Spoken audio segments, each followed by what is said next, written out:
when talking about the transfer portal, there are the players who go in, and there are the players who we think might go in, and then discuss their potential destinations. And a big announcement came down recently in the Pac-12 that Michael Penix is going to return to Washington next season. I was surprised by that move because for a guy who has an injury history and finally got to stay healthy this year, which, like, good for that dude. I mean, that's just going through rehab over and over again. You do it for a season like the one they've had in Montlake this year. And he announces he's coming back, even though he's healthy. He leads the country in passing, and his NFL draft stock seemingly couldn't get higher unless maybe he leads Washington to a Pac-12 championship game, Rose Bowl, or playoff berth, whatever they could accomplish next season. But waiting in the wings is another lefty quarterback. And, personally, I think if you have two lefty quarterbacks on the roster, I think you have to throw salt over your shoulder, spin around 3 times, and jump up and down before the bad luck starts to come. It's just anything. Anyway, what happens now? Let's start with Michael Penix. That is a ground shifting announcement for the Huskies and for the Pac-12 because Kalen DeBoer's offense, and he's been very open about this, is very quarterback centric. So if you have a guy who can execute at a high level, we're seeing the results of that this year. They'll have receivers back. Their offensive line has been excellent this year. But what was your reaction to the announcement of Penix returning? Because I look at it and go, yeah, that's a Pac-12 title contender, and we know that right now. Same reaction that I had. That offense was electrified by Michael Penix, not only in his consistency, but his willingness to push the ball down the field. I mean, as pretty a deep ball as it gets in all of college football, it kept Washington in games where it felt like they were overmatched from a talent perspective. So those margin closers are always important in college football. And when we judge the next year of college football, what does it start? It starts with what we know. It starts with the quarterback position. It starts with the coaches who we know are going to have elevated and exciting offenses. So, yeah, Washington will be a Pac-12 contender from the jump, and that position is solidified throughout the year, which is not the same we could say at Oregon, not the same we could say. I don't know how much more eligibility Rising has at Utah.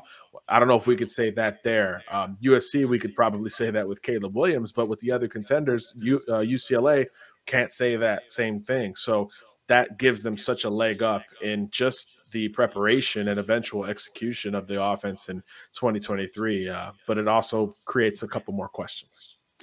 It galvanized the locker room, certainly. There were videos flying around about his teammates and coaches and the community reacting, and everyone is, of course, happy. How could you not be? Like, nation's leading passer, looked like he was primed to go to the NFL. Instead, here he comes back to the college ranks. But as you mentioned, John, it presents a very legitimate question now.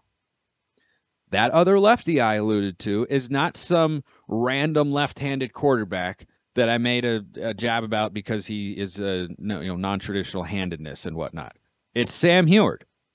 It's Sam Huard, the former 5-star who has barely played in his Husky career. And now the question remains, and someone asked me this, and I had it as well. Like, wow, it seemed like this was kind of a stopgap for Penix, get a new environment, up your draft stock. It was riding high, but now Sam Huard has to be sitting there and going, well, you know that Penix is going to get the job back. There's no possibility, even if Sam Huard is good, you don't have 2 guys on the same roster capable of leading the country in passing. That's not a thing.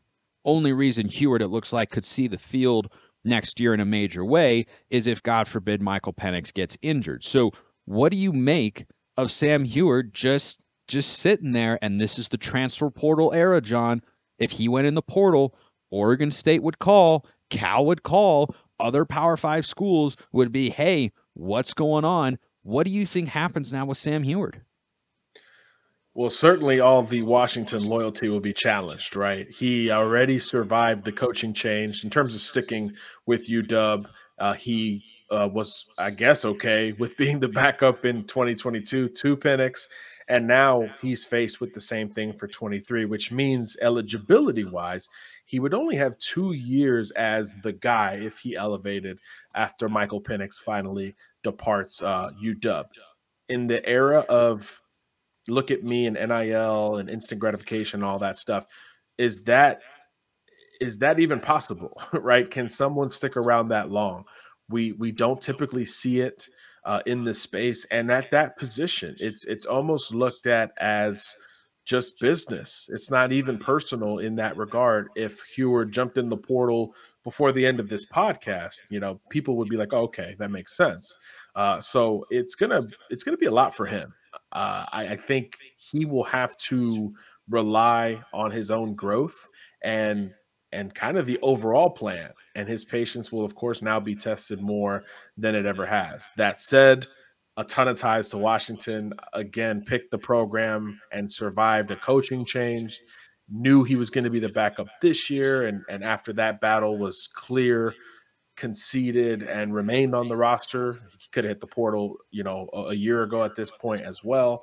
Didn't happen. So I do think there is this factor of loyalty with Huard at Washington, but at the same time, I want to know what the kid has. I want to know what he can do as the trigger man, because he was one of the top quarterbacks coming out in 2021 with the likes of the Caleb Williamses of the world. And now, in theory, he will not be the starter at a major program before Caleb Williams is in the NFL.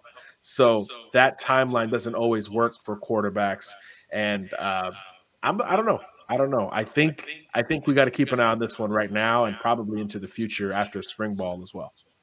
I think the family ties to the school and the program surviving the coaching change in terms of keeping him there, as you mentioned, are things that work in Washington's favor. If you're a Husky fan listening to or watching this and you're thinking, well, Penix is back for one more year, that's great, but you have to have an option going forward. And there are schools who have, come after Lincoln Keenholz.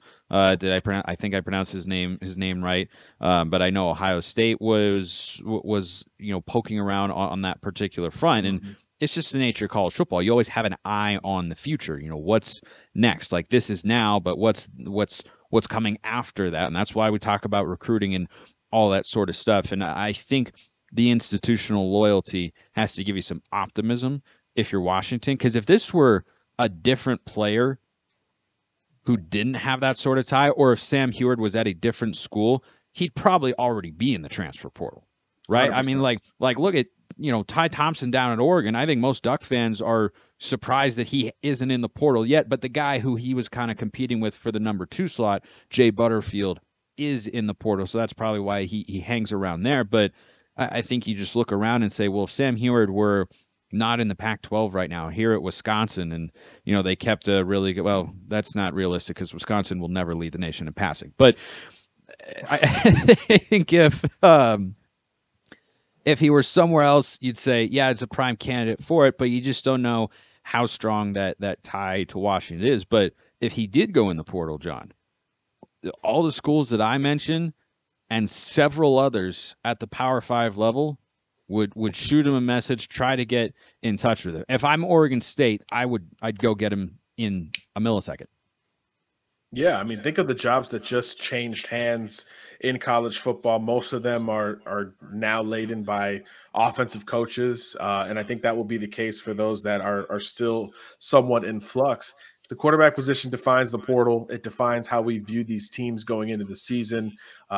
That instability, if you will, at the position just creates so much movement that, yeah, even in a cycle where we have DJ Uiagalelei and Devin Leary and Spencer Sanders and some darn good experienced quarterbacks available, the arm talent, the bloodlines, that trajectory, and the eligibility remaining of a Sam Huard would absolutely be intriguing for programs, as you said, not only in the Pac-12, but well beyond.